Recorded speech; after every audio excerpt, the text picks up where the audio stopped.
Bharatiya Janata party जो पूरे देश में बेटी बचाओ और बेटी पढ़ाओ का नारा देती है, आज उसके विधायक, सांसद, मंत्री, केंद्रीय मंत्री यौन शोषण और बलात्कार के आरोप को झेल रहे हैं।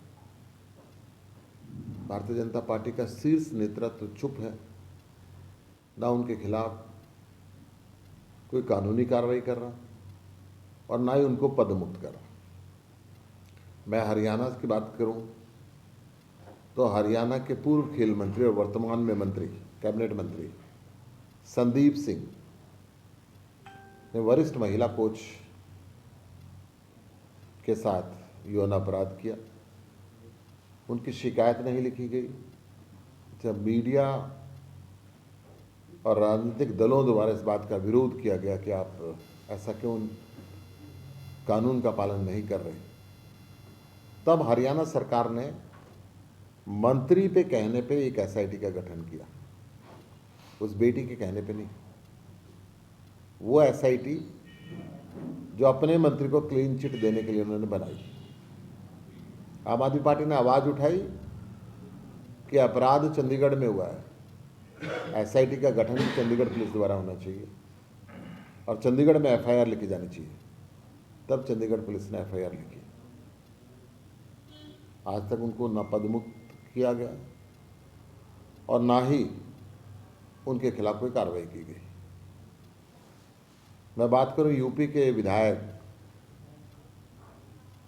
राम दुलार की, जो दूधी से विधायक है, बलात्कार के आरोप में उनके खिलाफ अभी गिरफ्तारी वारंट हुआ। 2017 से वो अपने आप को बचाए हुए। मैं बात करूं भारतीय कुश्ती संघ के अध्यक्ष और बीजेपी के सांसद, आन बान शान,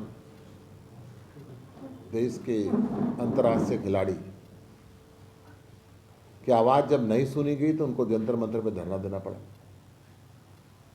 खेल मंत्री ने कहा कि हमने इनको 24 घंटे का नोटिस दिया, नहीं तो इनको बर्खास्त कर देंगे। बीजेपी के सांसद ने उस नोटिस की कोई परवाह नहीं की। तो देश के खेल मंत्री ने फिर एक कमेटी का गठन किया कि 4 हफ्ते में वो कमेटी रिपोर्ट देगी। जब तक शरण जी भारतीय कुश्ती संघ के कार्यकलापों से दूर रहेंगे। WFA के प्रेसिडेंट ने कहा मैं क्यों दूर रहूं, मैं एजीएम बुलाऊंगा। ये आप देखिए इनके अकड़। ऐसे ही एक और किस्सा बताता हूं। भाजपा के पूर्व केंद्रीय मंत्री शाहनवाज हुसैन जी के खिलाफ 2017 में एक बेटी ने बलात्कार का आरोप लगाया। पुलिस ने एफआईआर नहीं लिखी। वो बेटी कोर्ट के अंदर गई। कोर्ट ने आदेश दिया कि इनके खिलाफ एफआईआर लिखी जाए। एफआईआर नहीं लिखी गई। पैसे और सत्ता के बल पे वो हाईकोर्ट गए शाहनवाज जी। हाईकोर्ट ने भी आदेश दिया कि इनके खिलाफ एफआईआर लिखी जाए। फिर पैसे और सत्ता का प्रयोग करते हुए वो सुप्रीम कोर्ट गए।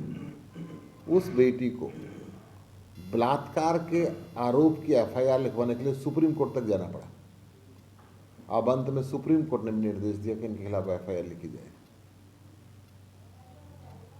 इससे भी गंभीर बात, अभी 26 जनवरी आ रहा है। देश की आन बान शान तिरंगा फहराने के लिए अति विशिष्ट लोगों को आमंत्रित किया जाता है। मुझे खेद है कहते हुए कि हरियाणा के मुख्यमंत्री ने यौन शोषण के आरोपी मंत्री संदीप सिंह को जिला कुरुक्षेत्र में पेहवा में झंडा फहराने के लिए, जिसके लिए लाखों वीरों ने शहादत दी, जो देश की शान है, एक यौन शोषण के अपराधी को वहां पे नियुक्त किया।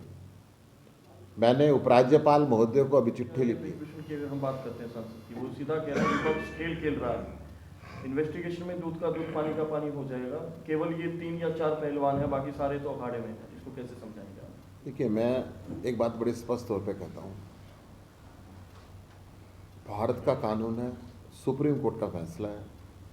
अगर कोई बेटी ये कहती है कि उसके खिलाफ यौन अपराध किया गया है, सबसे पहले उसके खिलाफ एफआईआर दर्ज होनी चाहिए, बाकी बातें बात की। सबसे पहले अगर कोई खेल भी खेल रहा है, वो तो मैटर ऑफ इन्वेस्टिगेशन है, एफआईआर दर्ज हो। और फिर देश के लिए ओलंपिक में मेडल लाने वाले खिलाड़ी, देश की आन और बान शान, अगर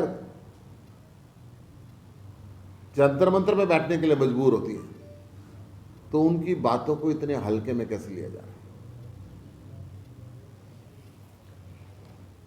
जहाँ तक संदीप सिंह की बात है, उसके खिलाफ महिला जो कोच है उन्होंने एफआईआर के लिए अपनी एप्लीकेशन दी है, लेकिन जो ब्रिजभूषण शरण है उसके खिलाफ अभी तक कोई एप्लीकेशन अभी तक नहीं लगाई गई। हालांकि बहुत बड़ा आंदोलन जो है किया जा रहा है। देखिए, कानून ये है, एक महिला अगर जिस जगह पे रह रही है वहाँ से देश के किसी और कोने में भी जाके बोलती है कि मेरे साथ ऐसा हुआ है, अपनी सुरक्षा को मद्देनजर रखते हुए, तो भी एफआईआर दर्ज होनी चाहिए। ये तो देश के अंतर्राष्ट्रीय खिलाड़ी हैं, देश के लिए एशियाड ओलंपिक मेडल लाने वाले लोग हैं। वो अगर जंतर मंतर से बोलते हैं तो इससे बड़ी और रिपोर्ट क्या चाहिए भारत सरकार को।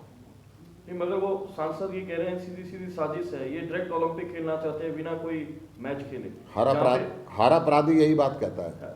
अगर यौन शोषण का आरोप एक बेटी लगा रही है, उसके आंसू जंतर मंतर पे आ रहे हैं और कई अंतर्राष्ट्रीय खिलाड़ी उसके साथ वहां खड़े हुए हैं, तो उसमें तो संज्ञान होना चाहिए। मैं कह रहा हूं अगर उसने दोष नहीं किया है तो इन्वेस्टिगेशन होने के बाद की बात है, पहले उस बेटी के एफआईआर क्यों नहीं लिखी जा रही।